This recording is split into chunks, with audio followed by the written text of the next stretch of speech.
and welcome to the second to last session of the second day after lunch. So I don't have to do a big energy check of the room to know how we're all feeling, because I'm feeling it too.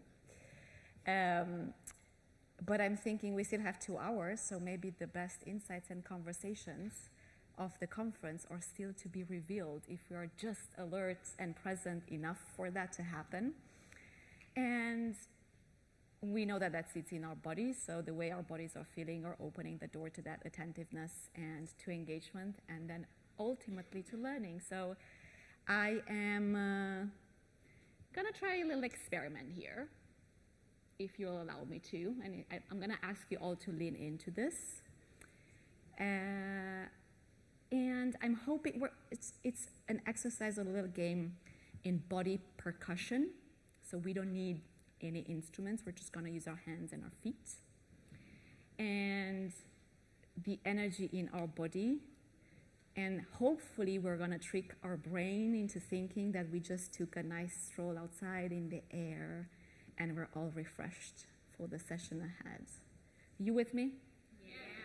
Sweet. So probably you've experienced this before. It's called the human thunderstorm. Does it ring a bell? Some bells, yes? Okay, sweet. Not a lot of bells, which is good. So we're gonna basically make it rain in the room. And we're gonna tune into our bodies and see what that feels like. What does that do for us? And basically, I'm gonna direct you slightly, but I'll invite you to just follow my lead. Just follow my motion, okay? Don't overthink it. It's just supposed to be quick and fun, right? And then we start the real thing, the real talks. Okay, so first we're gonna bring the wind. We're bringing the wind. You can even put it close to your ear and be like, yes, the wind is here. Okay, and then suddenly, drops.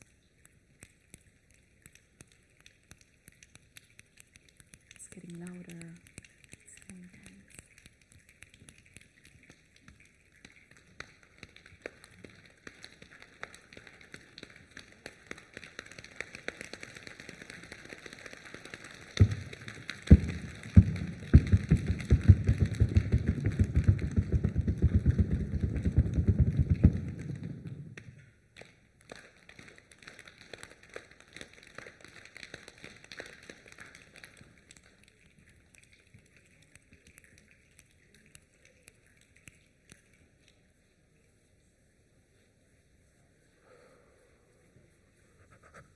Refreshing!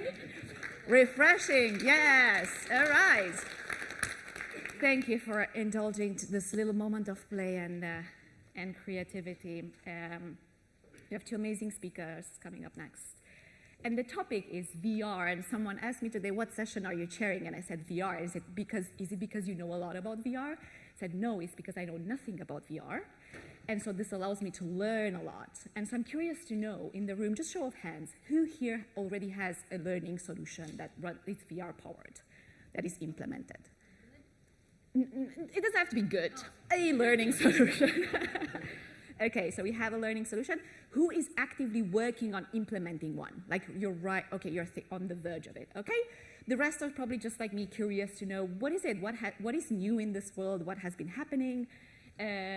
And we're going to learn just that because our 2 speakers are bringing amazing case studies. They're practitioners. They've been doing this. They've been implementing it. They face challenges. They have insights, ideas. And before we go there, I just want to quickly download your brains really fast onto the screen with a few questions. So join me, please, in Mentimeter here. At first, I thought, I haven't seen any other Mentis. Have you seen Mentis this year? I thought, I haven't seen any Mentis, and I know it isn't because we're too early, so it must mean that we're too late. But that's fine. Just indulge me on that one. And yes, I see you guys coming up there, 28. So just a few questions just to see where our brain's at when it comes to VR. You never really know, like the spectrum of competence and knowledge is very different. Some are just curious about it, they're just starting. Others have been playing with it or they struggle with it. So we're going to see what that feels like. Okay. So the first question, one learning need that we believe that VR would be a great use case for.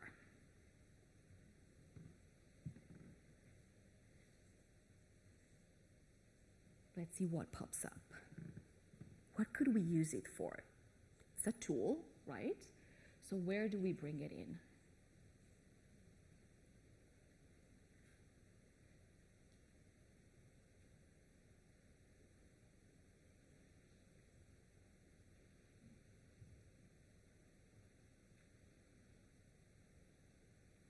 Okay, some stuff are bubbling to the surface. Practice simulation, accessibility, role plays, surgery. That's good stuff, right? We like that. Neurodivergence, feedback, driver training, sports, sustainability, practical job skills, and experiential, immersive, hands-on function. Okay, sweet. We like that. Thank you very much. It's still going. It's still going. Let's have a look at the, let's say, reservations, doubts, challenges, blockers, things that we might like, I'm not sure if we are right for that use case, for that solution. HEPA. Hello, money. Or lack of money, probably in this case. We've got the tech adoption, the costs, accessibility, somewhat motion sickness. So yes, access, comfort, gimmicky, nice. Unrealistic, okay, we're gonna talk about that. I love that you're bringing in also juicy opinions to it. Okay, so we're going to hear from our speakers, and then we're going to close with a round of Q&A, and then we can bring back the answers, the challenges, and see if we can pick on those and unpack them and see what we do with them from our practitioners, the people that are kind of doing the work on a day-to-day basis. So thank you very much. I'll do a quick switcheroo here, and then we're ready to start. And I'm taking my notes because we had a good laugh that I'm introducing my speakers, and I'm not doing a good job at it. English is not my first language, so you'll see me just butchering some words. I'll give my best. But it's not about me today, it's about them. And I'm very, very happy to welcome on stage our first speaker, Dr. Junaid Fukuta. He is a consultant, anestheticist, founder of Med Revision, and he will share a method for rapid training rollout to a large number of NHS staff members that he was personally involved with and hands-on work on during the COVID pandemic. And he used VR as a learning solution. So Junaid, come over to the stage. The floor is yours, and let's make it rain for Junaid, everyone. Thank you very much. Timer. Cool. Brilliant. Thank you. Brilliant. So I want to take you back to 5 years ago, and we're in the middle of the COVID pandemic, and I want you to think about what you were doing and where you were. So I was working as a doctor in an intensive care unit, facing many, many patients who were having breathing problems, and we were attaching them to these ventilators that was effectively doing the breathing for them. And one of the biggest challenges that you can face is if the airway which connects the ventilator to the patient becomes blocked or dislodged. That becomes an airway emergency, and you have literally seconds to save that patient's life. It was the end of a busy night shift, and I was called to exactly that moment when I had to face a airway emergency to try and save this patient's life. I was feeling apprehensive, a little bit of adrenaline going, a little bit excited, but my training kicked in. And the majority of that training came through simulation training. Now, for those of you who don't know what simulation training is, It is when we're put in a simulated environment with a mannequin where we can experience these scenarios in a safe environment and practice it, so when it comes to the real thing, we're not shocked or confronted by it. But because of the COVID pandemic and social distancing and lack of personnel, we were unable to do simulation training anymore. So I want to see, was there a digital solution to try and replicate that training? So, as Anna said, my name is Dr. Janae Fukuta. I am a consultant practicing anaesthetist in the NHS, and I'm also founder of the True VR program, which I'm going to talk to you about today. I want to start with a little question to you. So, do you think virtual reality training is a reality? We've heard about a lot of roadblocks and problems and things like that. Hopefully by the end of today's session, we'll alleviate some of those, and hopefully we'll get an answer to that. I'm going to give you a little snapshot of what virtual reality training at the NHS frontline is actually doing and what it's like. And we're going to go through 5 main things. So firstly, why is VR? Why do I think it's such a powerful training tool? Going to go through the development story of our development of our story, but also kind of give you a snapshot of 5 key take-home messages to develop your own scenarios. And then I'm going to talk about 3 main advantages that I see that VR training can give. The first one is the speed of its delivery. The second one is how effective it is for the user. And finally, how effective it is for the institution in terms of the resources that are needed to deploy it. So first of all, why is VR so good? So, hands up, who's actually used the VR headset? Oh, amazing, fine, okay. Preaching to the converted, hopefully. I want you to have a look at this video, and I want you to think about what is the just one thing that makes it so impactful. Just to put it into context, this is a gentleman who's playing an American football game, and he's the quarterback, so he's receiving the ball. And I want you to look at this and just think, why is VR so impactful? Right finger, like push your right finger into it. There you go. Okay, when you hike the ball, you gotta hold the right trigger down. Blue 42!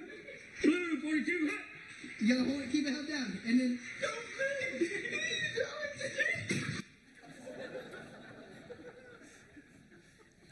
That never happened in our training scenarios, just to say that. So just have a chat to the person next to you, just 30 seconds. I want you to talk about what one thing do you think makes VR so powerful? So just 30 seconds.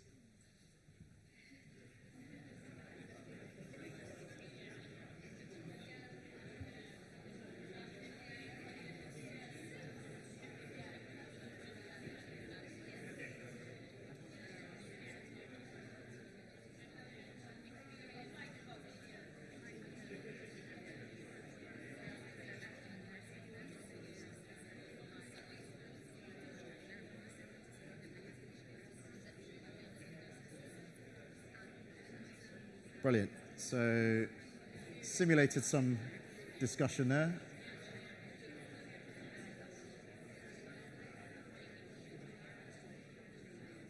So that's great. So, can we just have a few people just say that one thing that you came up with?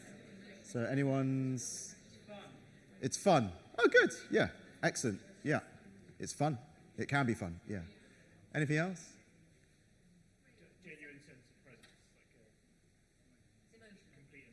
Immersion. Yeah, brilliant. Excellent. Thank you. I didn't pay you, I swear.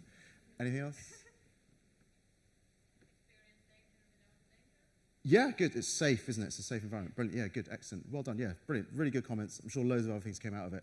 So the way I see it is there's 3 key things that make it so powerful, and particularly from a healthcare perspective, why it is so useful. The first one is we can transport you to anywhere, okay? We can take you from your room here and transport you into a clinical scenario or to any other environment, really. So the applications are absolutely massive.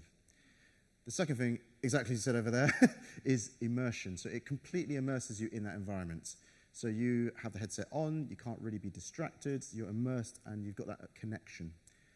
And then the final thing is that interaction. So you're able to interact with that environment, you are looking around, you're within that environment. And those 3 things make it such a powerful tool for experiential learning, which is exactly what simulation training does. So here, you're with the mannequin, you're simulating a scenario, you're in a completely new environment, you're interacting with people and personnel and the mannequin itself, and you are getting that full immersion within that scenario. Now, is it being used? So this was a study that PwC did about 5 years ago. Some of you probably have seen this.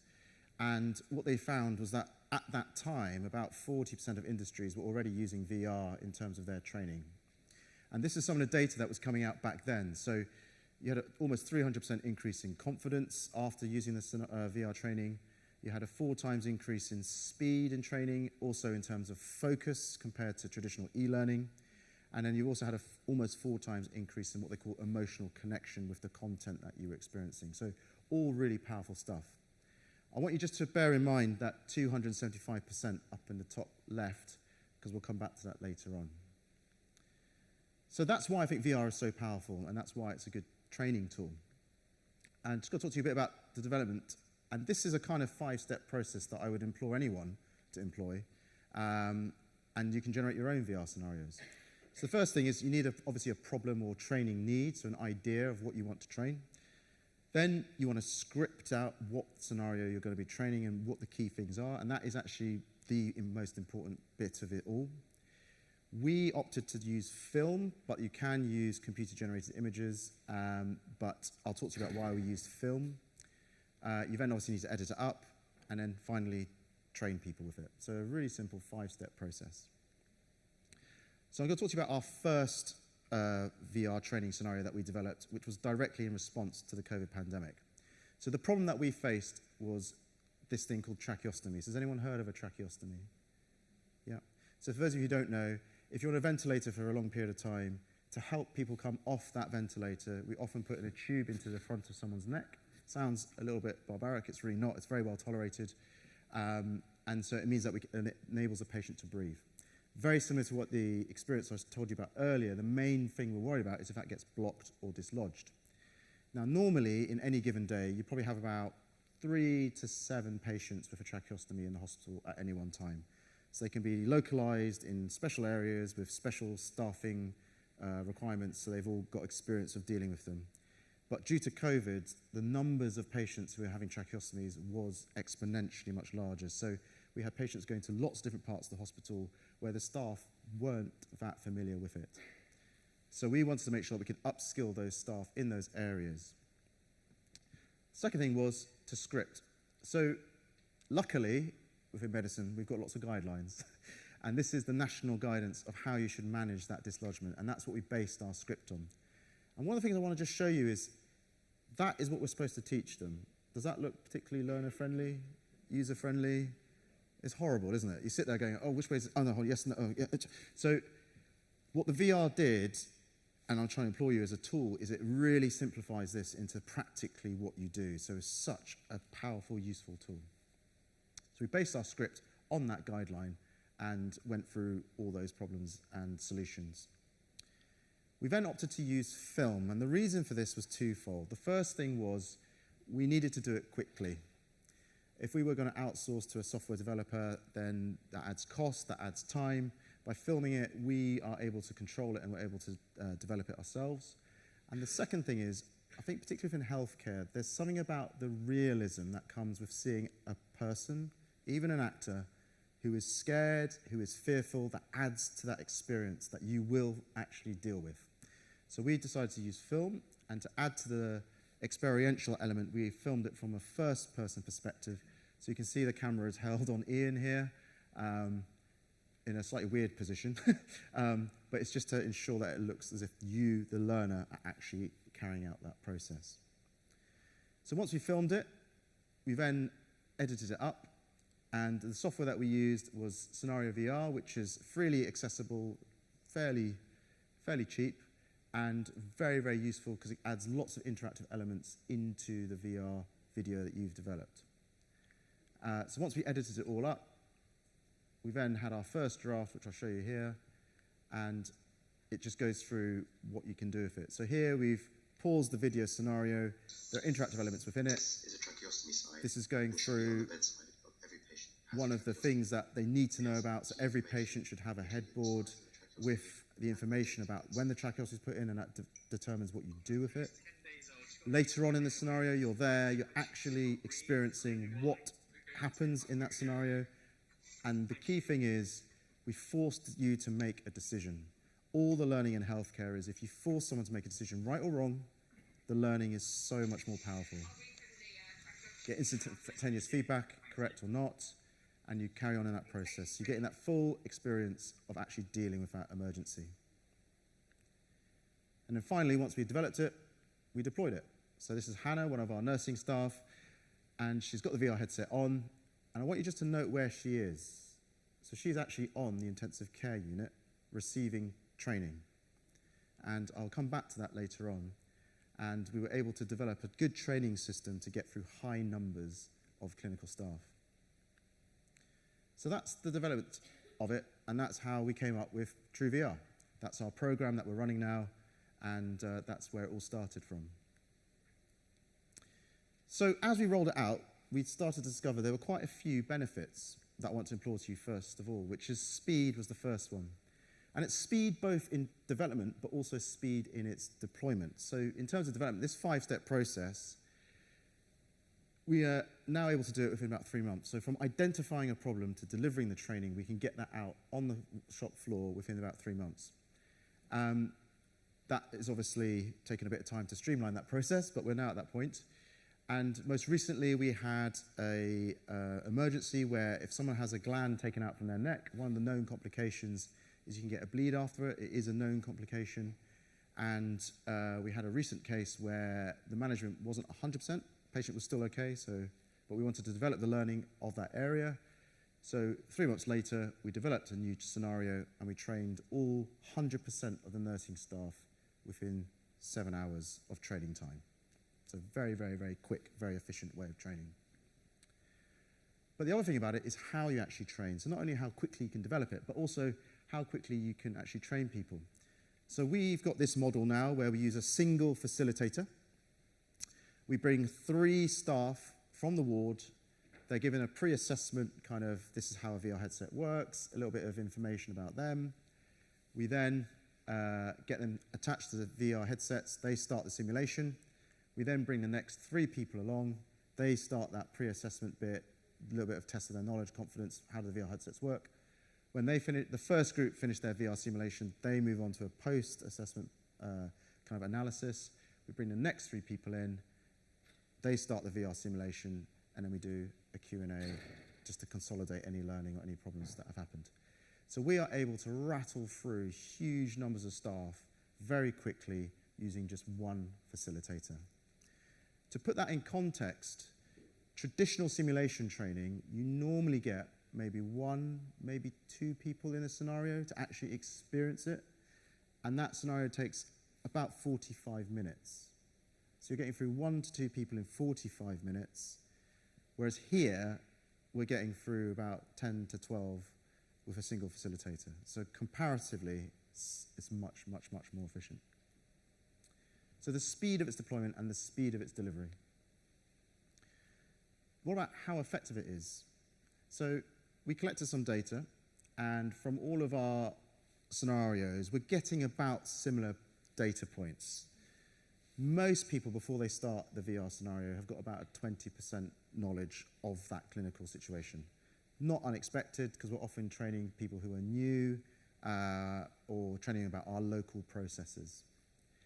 After the VR scenario, we're consistently getting over 90% in knowledge. So we're getting a huge improvement in knowledge gain. This is the one I really want to focus on, is confidence. So how confident are you of managing that scenario? Because at the end of the day, that's what we want them to be able to do, is manage it confidently and well. Most of the time, we're getting about 20% of participants are happy to deal with that scenario, kind of matches with that 20% knowledge. I haven't cleaned out who's confident but doesn't have any knowledge. But hopefully it's the same. And that increases to over 70%. So we're going from 21 to 70% of people being confident to manage that scenario. So that 21 to 70% is a little bit above that 3-fold increase in confidence. So it's showing that it's fairly consistent with the data that's out there already. We also got some feedback which was qualitative, and I want you just to have a quick read of these comments that we were getting from the users.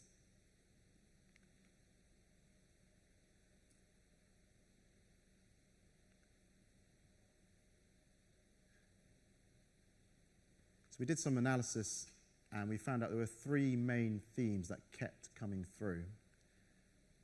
And the first one is interactivity. So because it's interactive, they found that very useful. That was one of the 3 things I found really strong about VR. I want to skip over to the far left-hand side, or right-hand side for you guys. So the realism, again, that immersion in that scenario. And they found it really easy. That was something that kept coming through. It's a slightly weird thing, because it's slightly passive, because you've got this VR headset on. You kind of sit there, you get the training delivered to you. But it's also very active, because you're immersed and you're interacting. So you have this perfect combination of passive and active learning. But something that came out, which I did not expect to find, was this. So again, in comparison to normal simulation training, you often do simulation training with 1 or 2 participants, and then you have your peers watching you while you do it. Who here likes doing things with other people watching, which are high-risk scenarios? I don't think anyone does. I don't like having anyone watch me while I change a bike tire, let alone anything more severe than that. So one of the big things in simulation training is that you have this thing which is well established, which is called performance anxiety. Particularly amongst nursing staff, they find it really anxiety-provoking to perform in front of their peers. So has anyone here heard of Maslow's hierarchy? Who has heard of Maslow's hierarchy of need? Good, so most of you have, yeah. So for those of you who haven't, this is Maslow's hierarchy of need. You need these kind of levels of a pyramid to get higher orders of learning. And the first one is physiological needs. So are you fed, are you watered, are you tired or not? The next one is safety needs. So do you feel safe? Which is why we always talk about schools need to be a safe space for the children to learn in. But can you imagine having your experience in a high-risk scenario observed? That's quite stress-inducing. It doesn't feel very safe. So your learning is impacted. What the VR headset does is it completely removes that. It's you and the headset, nobody else. So all that is removed. Now, we all know that this is actually the new Maslow's hierarchy of need, because without Wi-Fi, nothing happens nowadays, isn't it? And VR headsets are also true, because ours doesn't work without Wi-Fi. So, it's just supporting that new Maslow's hierarchy of needs. So those are the kind of qualitative things that we found really, really powerful in terms of how user-effective it was. Finally, is it resource effective? Is it good for the institution? I think there are 3 main things, particularly in healthcare, but I can definitely see it in other industries where it is useful.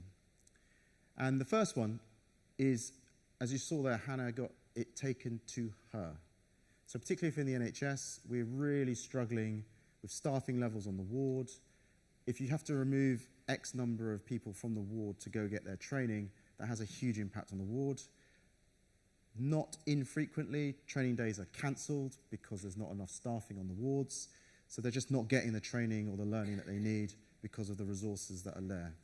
We take it to ICU, we take it to the ward. They don't need to leave the clinical area. We train them up there. So massive, massive improvement in terms of the amount of training you can get delivered. We can also deliver the training at night. I had one of my colleagues who realized on the ward that the nurses only did nights. There were about 6 or 7 nurses that only did night shifts. So they all generally missed training and daytime hours. So my colleague, bless her, came in on a night shift and delivered the training with the VR headsets. It took her an hour, she trained all 7 of them up, and then she went home. It's a really, really useful tool. Second thing is, you need less faculty. As I showed you with our program, we use a single facilitator.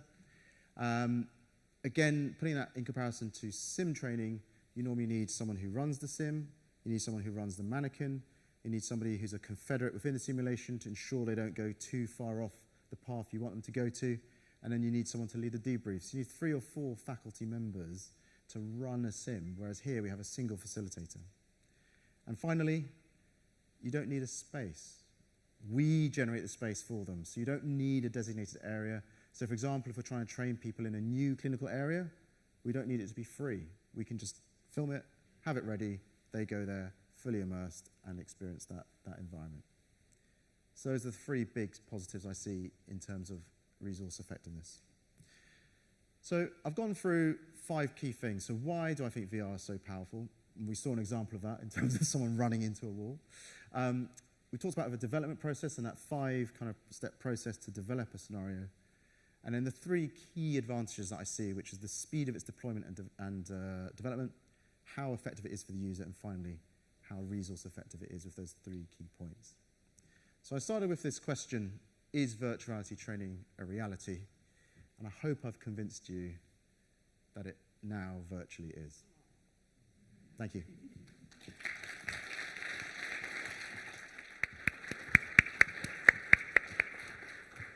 Thank you very much, Junaid. Oh, where are my notes? No.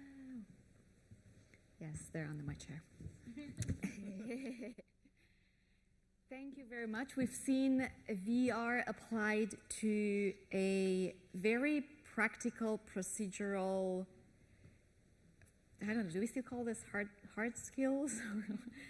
And we're moving now to the other realm of the soft skills with our next speakers. And we're going to have a few insights into other use cases of how we can apply it. So in a second, I'm gonna welcome on stage Joshua Ellick. He is the Immersive Technology Manager at St. James's Place, and will share several examples on how VR can be used to teach empathy, a range of different soft skills, and also how he was able to navigate the challenges of VR to deliver real value for the business. Josh, come over to the stage. Let's welcome him, everyone. Yay! Oh, hello, everyone. Can you hear me okay? Perfect. Yeah, so thank you for that, Anna Maria. So my name's Josh Ellick. I'm Immersive Technology Manager at St. James's Place. So for those of you who don't know who St. James's Place are, they are a financial services company. They have a network of financial advisors that form a partnership, and with that, they're the largest wealth management provider in the UK. But yeah, a little bit about me. I realise I've still got this in the background. I promise I'm not talking about healthcare. So a bit about me. Prior to working in VR, what I'm doing now, I used to work in recruitment, and I, 3 years ago, had absolutely zero experience whatsoever of virtual reality. None at all.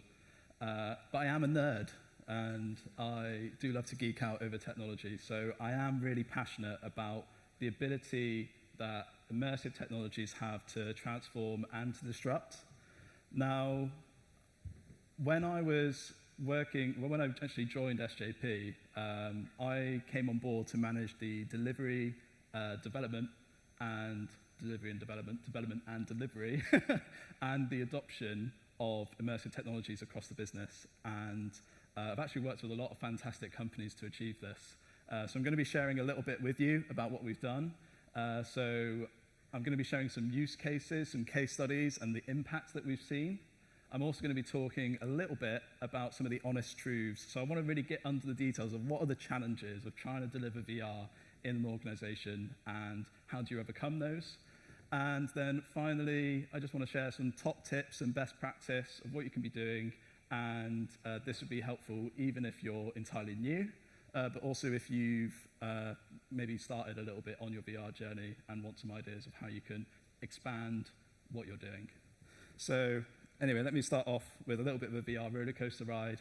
This was the last few years for me. So a few little things that I've been up to. But what's far more interesting than a nice, clean roadmap of our VR journey? Problems, challenges, issues. It really frustrates me. Yeah, so there's obviously a lot of things that can go wrong with a VR delivery, especially just delivering anything new. It isn't always sunshine and rainbows. So I want to talk a little bit about that, but this is a hook and tease for the moment. I'll be coming back to those. Next thing I'm going to be talking about is one of the more recent use cases that we've had in immersive tech. So one of the things when we first started exploring VR that became really impactful, and Junaid spoke a little bit about this, was the emotional connection that people have when they are engaging with the content. So this led us to wanting to work on an experience of vulnerability. So questions for the room. Can anyone just shout out any sort of vulnerabilities that they're aware of? Just give me an example. Cognitive impairment, great, thanks, Han. Sorry? Doors. Yeah, that's, I think if you've got a VR headset, then yeah, that's the doors and windows. Anything else at all? Yeah, mental capacity, sensory overload. Yes, absolutely no. So there's quite a few vulnerabilities, and thank you for your contributions there. I love the doors and the windows. It's not actually on my list. But yeah, the real key thing is that the reality of why we decided to focus on this training was that over 40% of adults in the UK are experiencing at least one driver of vulnerability at any given time. And it's huge. You know, they could be things like health, life events, financial resilience and capability. There's a myriad of things that they could be experiencing that put them at increased risk of harm. And so one of the challenges we were trying to face was how to help our financial advisors in how they're interacting with clients, recognizing those vulnerabilities and ensure they're putting the proper care in place. So we worked with them to deliver a solution, and it was really focusing on two key areas, awareness and ability. So with awareness, it was all about the emotional connection, the understanding of really the impact that vulnerabilities can have on someone, but then the ramifications that it can have on their loved ones. But then also their ability. So how can we actually give them the confidence and then the ability to manage those situations with their real clients in real life? So I'm going to give you a little bit of a sneak peek. This is a two-part training experience that we developed, a 360 film and an immersive interactive role play. And so you'll be meeting Peter, and his daughter Tara has just come in for a visit. Your mother used to talk to him. She's all right, Dad.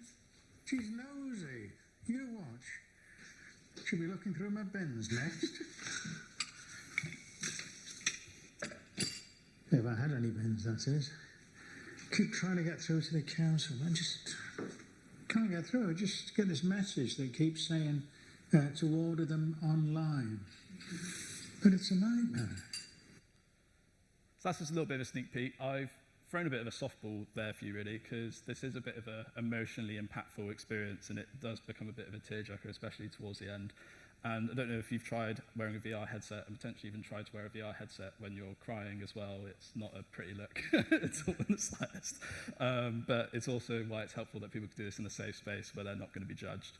But yeah, so that was part one. Then they go into a interactive scenario where they're then Peter's financial advisor. I suppose it's been a little while since we spoke, actually. When was the last time? Was it with Alice? I know she was very keen to get her affairs in order before she, well, you know.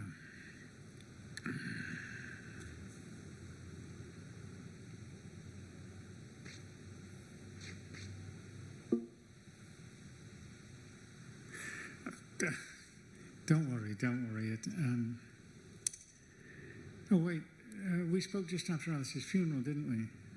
I knew it couldn't have been that long. Yeah, so what I didn't show you there is that you saw there was a little bit of interaction there, just almost like a multiple choice type thing.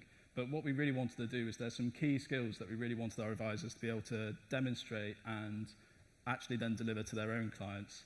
And so for those moments in the experience, we actually had speak aloud sections where people would then have to say what they wanted to Peter in their own words. And the idea for this was then it's more congruent with how they're going to actually perform those things in real life, and to hopefully then get better outcomes from those conversations with their clients. So we started delivering this out last year. I've got some stats on the impact we've had with the first partnership within our business that we delivered it to. Just so you know, this is one partnership that makes up less than 1% of our advisor population, but we've had a really good impact with this. So you can see here 18% increase in the number of vulnerable clients, an increase of 19% in the percentage of vulnerable clients. But that stat here at the bottom, that 74 more clients recorded as vulnerable compared to before training. So it's meaning that these advisors were more aware, better able to actually look after those clients and actually mark them as a vulnerable client. And that's important because it goes beyond the fact that that's just a stat. These are real people that have vulnerabilities that are now getting the support that they need due to the fact that we've delivered this training. So we're now going to be working and are working on rolling that out to the rest of our partnership. But I did say I was going to give you some honest truths, and this is where some of the frustration and pain points are going to start coming up. I'm probably going to start feeling a bit vulnerable and a bit exposed. So yeah, just go easy on me. but I wanted to start off with this first one. Adoption can be tough. It's like, why won't everyone just get into the learning and just do it? I don't know. Anyway, so I wanted to tell you a bit of a story about this. So we have an academy program that we run within SJP, and the idea of this program is that people train to become financial advisors, and these people have had absolutely no experience giving advice whatsoever, sometimes no experience even from a financial services background. And so with this, what the academy team were doing a lot of peer-to-peer role plays to help people go through that kind of experience of what it's like to be a financial advisor, have those interactions. And but there were a couple of challenges that came up. So one of them was COVID. I feel like we've spoken about COVID a lot today. It'd be nice to just kick that into the past and never mention it again. But yeah, with COVID, it really accelerated a transition to more remote learning. And then there was also just the need of really giving people the experience of what it feels like to be sat there in front of a client, but also being able to track and develop several soft skills. So we developed 2 role-play experiences. So there's 2 clients here, Rebecca and Francis and Jordan. And I've gone and ruined it now. I was going to ask you, give me a drum roll for what you thought our adoption was going to be. And I just absolutely... Come on, give me a drum roll. Give me a drum roll. Come on. 41%. Now, it's a bit shit. So that was really frustrating because basically what we'd done is we'd given every delegate a VR headset. They were able to take it home for a 12-week period, practice these role plays anytime they wanted. And what this then shows is that well over half of them didn't even touch it, didn't even go into it. And so naturally, I feel like I need to start justifying my existence a little bit. So one of the things I started doing was engaging with our academy team. Like, what were the real challenges around this? And there were a few that came up. So one of them was that their agenda was already rammed with content, that classic thing, not really having time to do it. There was also just the usability of the VR headsets, people having challenges even getting into it and engaging with it in a positive way. And then the third was the trainers within the academy also not really feeling confident in supporting those delegates, those academy delegates. So I worked with them. I listened to some of these challenges that were coming up, and we worked together on some solutions. I had shared a bit of an insight on the impact of this training that we had seen already, which I'm going to be showing in a sec, but that's how I kind of got buy-in in terms of making some of these changes. So what did we do? We added more structured points in the agenda, so we cleared some space for specific areas in their agenda where they could look at virtual reality training.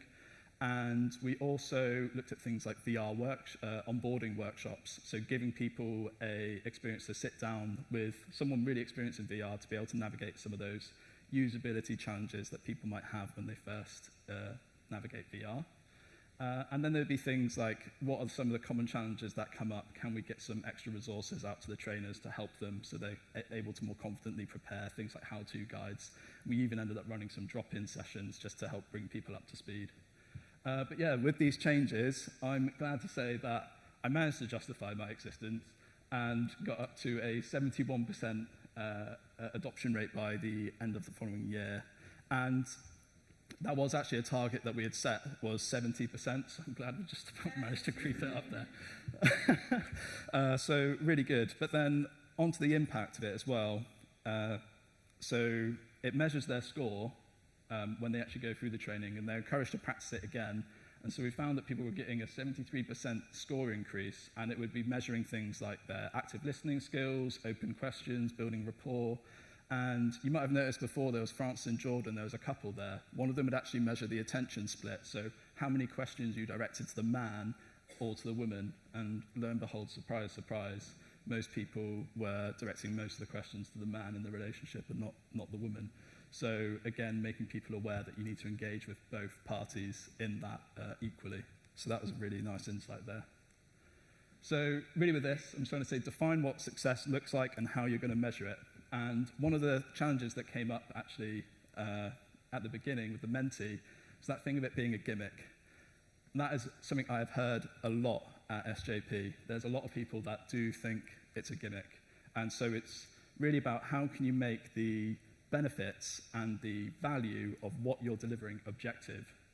You know, that's really important for getting buy-in with the stakeholders, and then when it's coming to initiatives to driving the adoption further forward, you really need to understand what are those challenges you're trying to solve, how do you articulate the benefits that VR has in building on those, and then ultimately using that to drive adoption forward. Also wanted to talk a bit about accessibility, because this is another challenge with VR. And again, I've got something a bit ugly to share with you. It's a process that we had for one of our first VR deliveries. And the way this works is I've got some things that the learner had to do and some actions that we had to do in L&D. And I'm just going to outline some of this now for you. So learner expresses some interest. These are some things we have to do. Just make them account a few things. They have to do a few things. Register their account, receive their headset. Doesn't really end there, though. They have to review the instructions for the VR headset. They have to turn it on. They have to select the VR app. That could be a challenge. Log into the account using a virtual VR keyboard. That's disgusting. And then finally select with engage with the content. That's the thing that we wanted them to do, and there's all of this in the way. And the problem is, if any one of those things didn't happen, it all fell apart. So, you know, we could find that 60%, 70%, 80% of people don't make it all the way to the end. So they've just wasted their time, and they're not been able to get value out of what we're trying to deliver to them. So you need to look at any way that you can just eliminate all of those barriers and make sure that the experience is as easy and frictionless for them as possible. So how do we solve it with this? So we prioritized basically a program of delivering VR workshops within the business. And the process for this was a little bit simpler. So the learner expresses interest, they book on to the workshop, that's great. We do the workshop prep, and then the learner turns up. I think that's a little bit simpler. You know, obviously sometimes the learners might not turn up, and you know, that's always a bit of a challenge, and how you do that contracting piece with people there. But yeah, found that, and the reason I really say this is that it's really important to make sure the first experience people have with, especially a new technology, that it's a positive one. If you want people to engage longer term, they've got to have that positive first experience. Otherwise, you're trying to convince them how, you know, you've improved things and like navigated some of the challenges, and it becomes a real sticking point then. So that's why I wanted to go there. But the other thing that's really important as well is offering choices and engagement. And it's something that we've worked on a lot at SJP. So I've delivered VR hubs in some of our different offices, and these are self-serve spaces where people can just pick up a headset, they're on charging docks, they're ready to go, they're in a lot of our different offices. And the idea is then they just pick up and use it, and they've got a digital screen that then will show them how the VR headsets work, so how to actually use them, but then also a summary of all the content that's available. Also the opportunity to loan headsets, be able to take the headset and, so just basically a one question form, like what date would you like to collect the headset, and then they just come in and collect the headset. But this third one, really key, is a multi-platform solution. And it comes back to this reality that as much as we might want everyone to get on board with the technology, there will be people that just won't. And we need to make sure that we offer different ways for people to engage with that same content. So for that Peter experience I showed you, there's a desktop version we have for that. It's also available to use on iPads, like mobile experiences. So offering different ways for people to engage is really, really important. You know, and one of the challenges I've actually had, just to share something, is people who have varifocal lenses. That are quite challenging to get people to have a good experience in VR with something like that. So it's where it can be really important to have some other options in case VR doesn't work for them. So yeah, grasp every opportunity to eliminate barriers and offer an accessible end user experience. Next one, and again, this was something that came up a little bit, was this challenge on cost. And I mean, it's expensive, right? But it's not as expensive as you would think. I mean, we're talking for some of the headsets on the market, they're about £300, £400. So they are a significant investment. You consider most people spend about £1,000 on a phone nowadays, and definitely laptops seem to be far more than that. You know, it's not as expensive as you think, but it's also about turning that question on its head. not how much does it cost, but what value are we creating. And so, yeah, I wanted to share a bit of a challenge again, and this is also just that common L&D trope. Business don't even know what we offer in terms of value. That's something that I really wanted to get round my head and understand how we could communicate this to the business.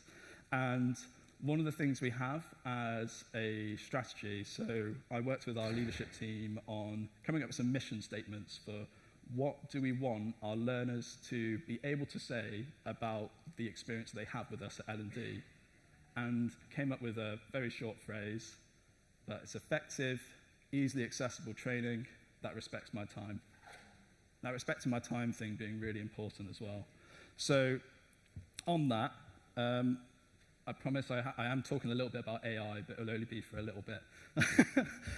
So we actually worked on delivering an AI training late last year, which was a simulation around giving feedback. So a very broad thing that's applicable to a lot of people in the business.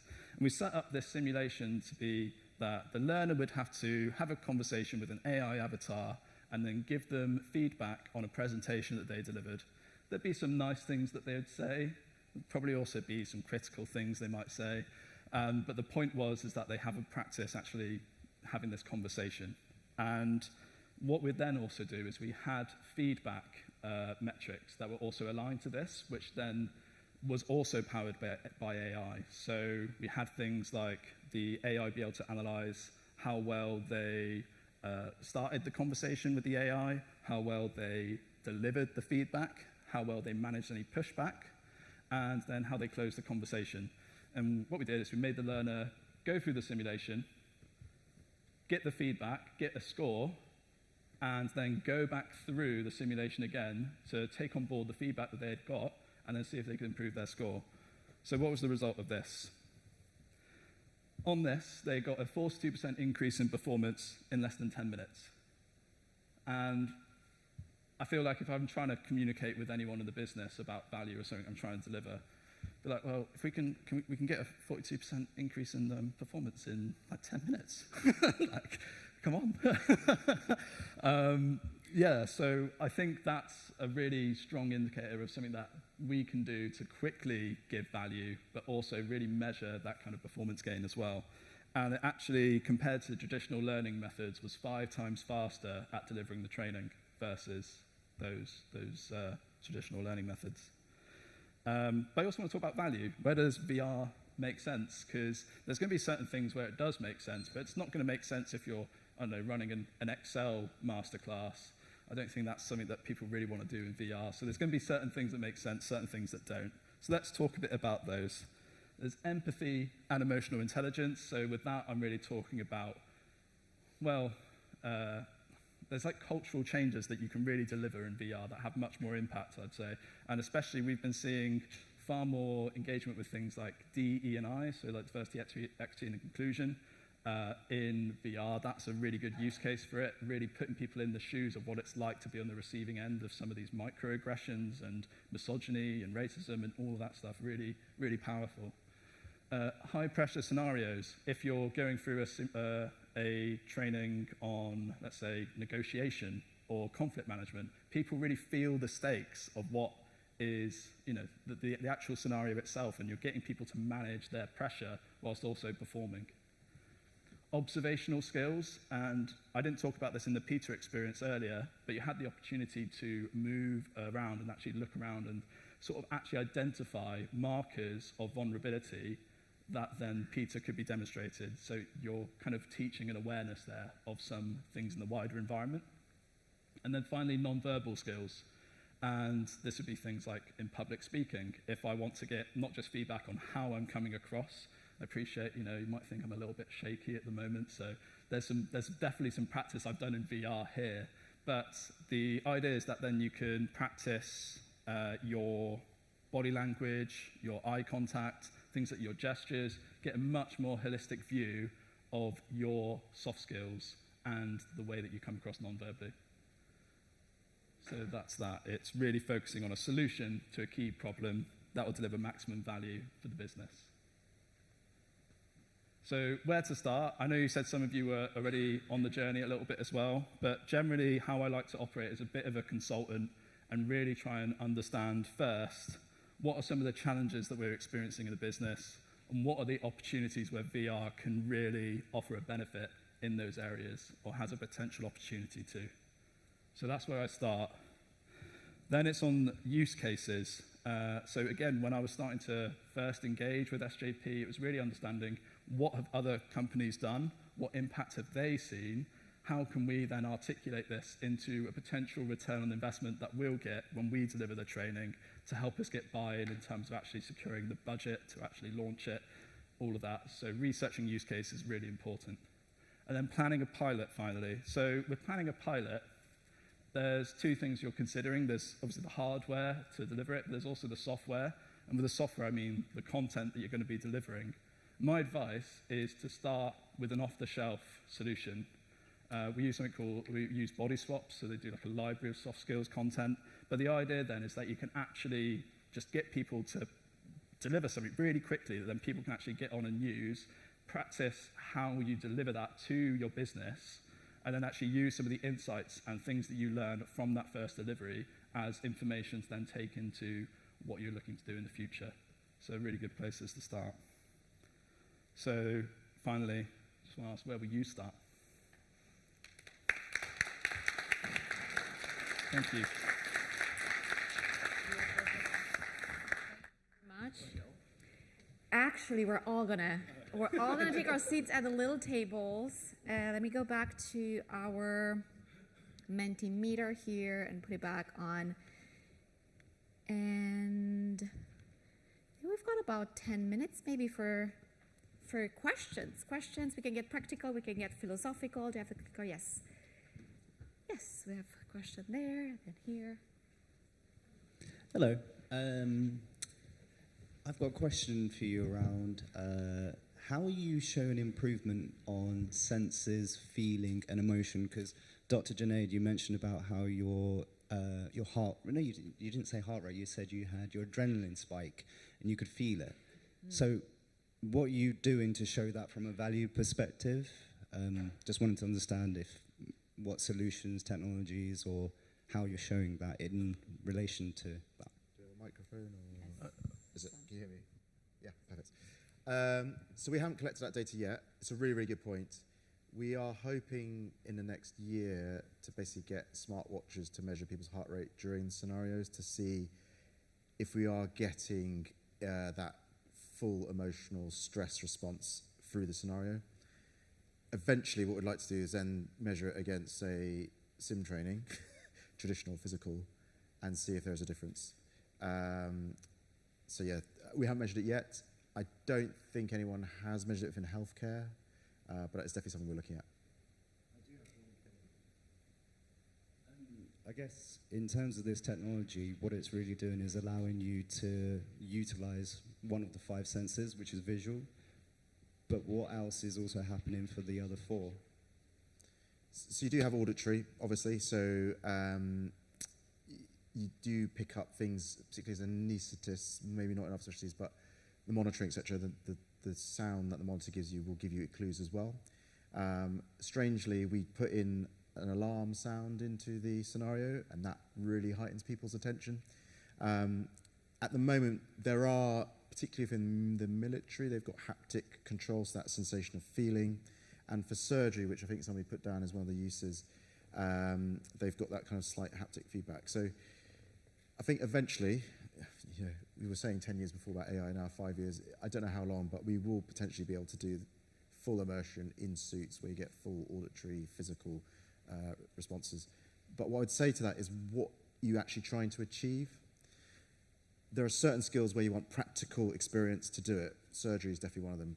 When we're trying to teach algorithmic knowledge, I don't think that's necessarily so required.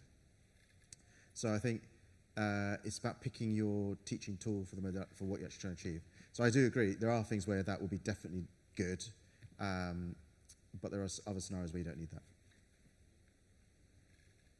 All right, so we have a question here and then, yes.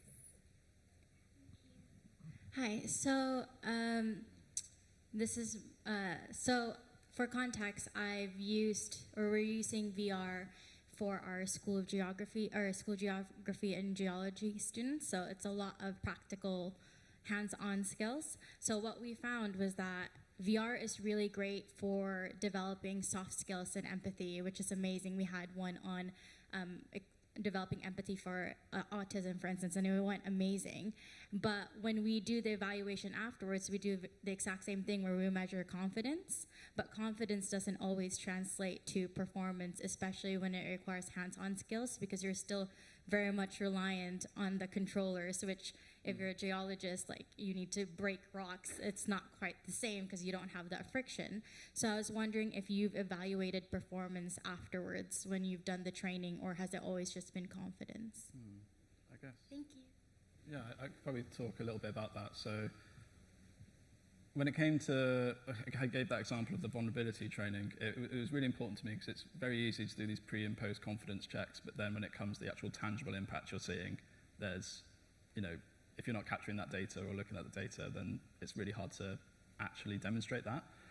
So it's really kind of, for me, it's like working with the business area that really holds that data, that actually analyzes the performance for the group of users that you're looking to improve the skills of, and then start to measure, okay, what is it before, what is it after? Because then, like you say, you have a bit more like tangible impact there that you can demonstrate. I agree that probably some of the stuff of what you were saying with geologists, that I'd imagine there are probably opportunities where VR could become better at mimicking that in more of a immersive, lifelike way. But I guess, again, it was coming back to what Junaid said, that there's certain use cases that will really make sense with VR. And I think one of the things I've experienced as a challenge is a lot of people like to come up to me with really great ideas, or they think they're great ideas, and then I'm like, actually, this VR really doesn't sound like a good use case for it. And it's really important to actually be honest and say, because if you don't, the novelty will wear off over time, and then if there's novelty and then no impact, then it's just going to fade out and everyone's going to lose interest. So, yeah. I don't know if that answers it. Yeah, it was really interesting. Thanks for the information. It's been brilliant, mind-blowing, really. One of the biggest challenges that I face and my colleagues face is helping humans to become comfortable with change environments. Obviously, resilience and so forth that we talk about all the time. This obviously leads back to situations where we're feeling very vulnerable because we don't know what's coming next. Is there any part that you think VR can play in helping us to get comfortable with change, especially as it seems to be a way of life now, and increasingly so? Do you have anything you want to? Yeah, I think you're absolutely right. And I think one of the big things for us is kind of new clinical areas. I think maybe not so much culture change. I don't know if that's with something different, but for us it's about new clinical areas that are developed, new machinery, new equipment, etc. Things are constantly changing, and I think there is a place for VR for that, because you do feel kind of much more engaged and much more comfortable with that change. So when COVID did come about, we did develop new resuscitation bays, and we didn't have the VR tech at that point, but even just simulating those things, and then before people got there, they knew what the kit was there before they arrived, so they knew exactly what was going to happen. And with that simple intervention, we had a huge improvement in how comfortable people felt in that environment. I don't know if it's kind of what you were thinking about. Were you thinking more culture change than? Well, I was thinking more about, can you encourage people to become comfortable with not knowing what's going to be there? That's almost the challenge. Yeah. I don't know if it's a suitable use case. Yeah, so I guess it's quite, when there's a change happening in the business, there's usually certain things that, like certain skills that are really important and that can be quite unique to the change that might be happening. For example, if a company's going through a restructure and they don't know, are there going to be redundancies coming up, and like that kind of uncertainty, giving people the skills of like, if the worst case scenario happens in this change, what will I need to do? What can we help people in terms of their skills if that worst case scenario comes up? How to sort of manage that with confidence. And so, for example, things like interview skills, there's some really great ways that you can use VR to simulate an interview and have that sort of interaction, get a bit of AI feedback as well included, so that they're actually maybe getting feedback based on how well they're matching their CV examples to the job description maybe.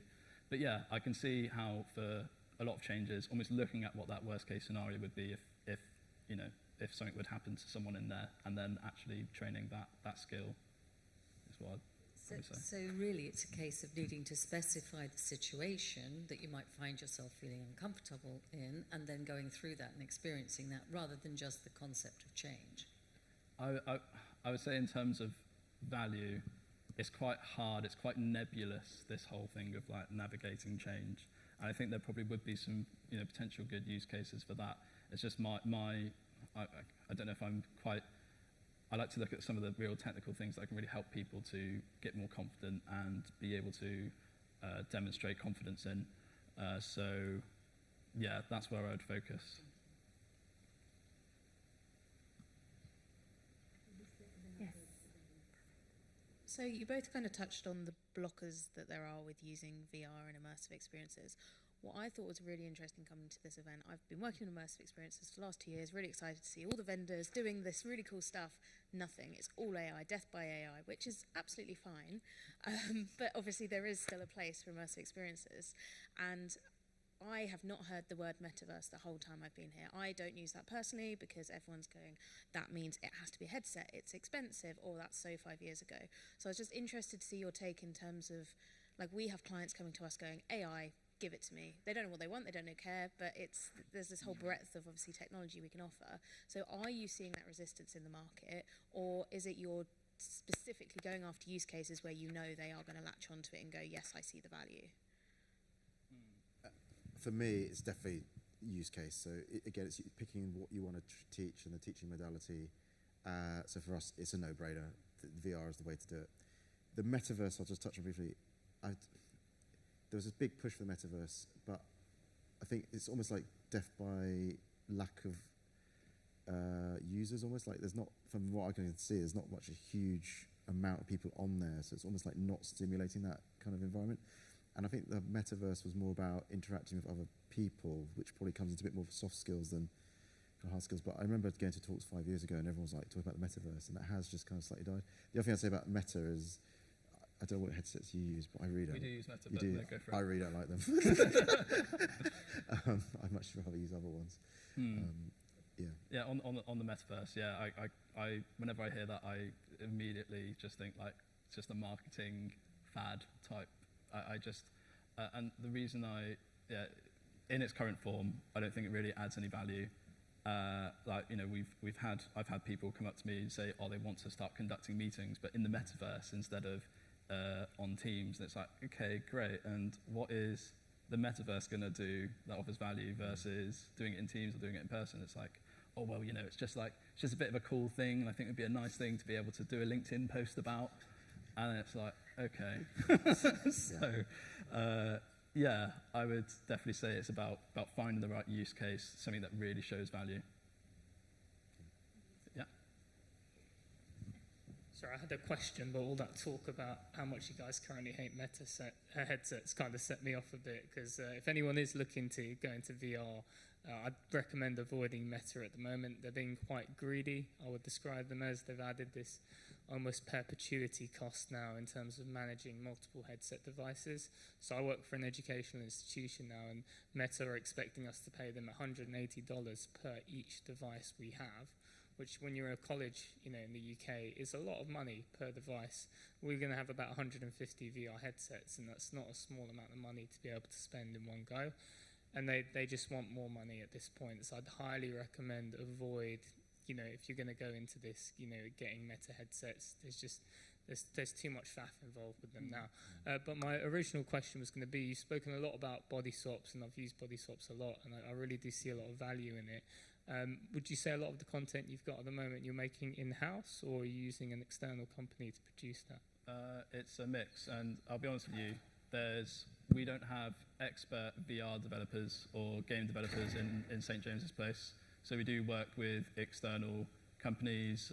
We use the Make Real to make our VR content on client advisor role plays.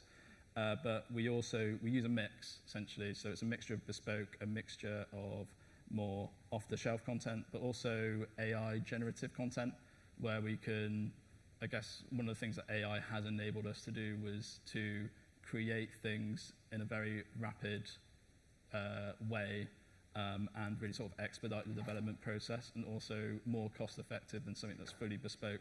There are some limitations with AI. You can't quite get maybe all the kind of mannerisms and like nuances in the conversation that maybe you would really look for. So I'd say again, it's depending on whatever use case you're looking for, whether you want to go bespoke or more off the shelf.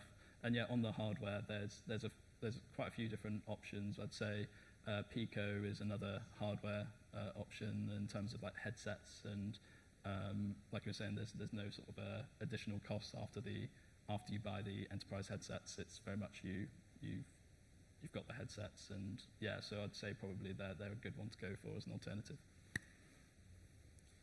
Yeah, ours is all in-house. We've got our own program. We are developing it ourselves, and that is actually really good for us because guidelines change, things change. We've got complete control over it, so we can adapt to those things. Whereas if you've got an outsourced thing, that just takes so much more time, and often from not this project but from previous projects, often they get it wrong. So by keeping it in-house, you've got complete control and you can adapt. And I also say Pico. Not that we've got any shares in them at all, but No, I just find it much better.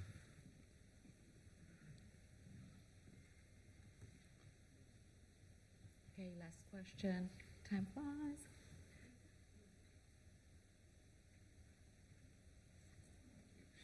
Yeah, so I guess around the discussion around the metaverse situation. So as it stands, these VR experiences are individualized training situations. But what if if you say you need to work as a team? How's that going to work? If we're avoiding the metaverse, or we're multiple individuals in a virtual experience, so I'm sure you guys work in teams when you're dealing with a patient and whatever scenarios and whoever you're working. What's your thoughts around that? Where's that going to go? Working as teams in training. Really, really good question. And again, I think it's about what we are very much doing is, because we keep it in-house and we get this rapid dissemination of projects, it doesn't enable that teamwork. We are actually about to launch our first one where it's the same scenario but filmed from 3 different perspectives. So it's actually all 3 kind of key professionals that will be involved in the care of that patient. So they will experience the same scenario, and that is a kind of proxy to working as a team together. What I would come back to is what are you actually teaching them? So big thing about teamwork is what we call non-technical skills. So that would be kind of leadership, communication, crisis resource management, those kind of things. One of the questions that always gets put to me is like, is simulation training going to die then because you've got VR headsets? I don't think it will, because skills like that, you need that interpersonal connection to really foster that and develop that. There is VR training out there where they have got avatars effectively, a bit like the metaverse, where you are able to interact with people, but again, it's computer generated. It feels a bit fake. It's not quite got that realism. So how you marry those 2 things, I don't know yet, but our next package is trying to address that. I don't know whether in terms of teams. Yeah, I think with the metaverse thing in particular, so we have tried doing teamwork things within a metaverse environment, and it's almost because there's so much that you can do in the metaverse that becomes a real key challenge of it.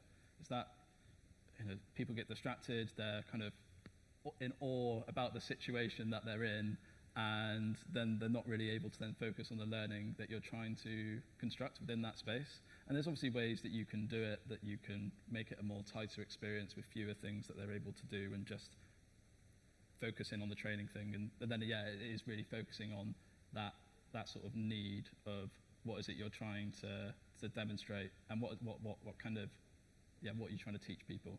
And I think I don't necessarily know what the right answer would be in a VR context for that, but I would try and again focus on a problem that we're trying to solve, and then not try and have a solution that we're then sort of trying to retrofit into a problem. Really focus on the problem first. All right, we've made it. Big round of applause to Junaid and to Josh. Thank you very much.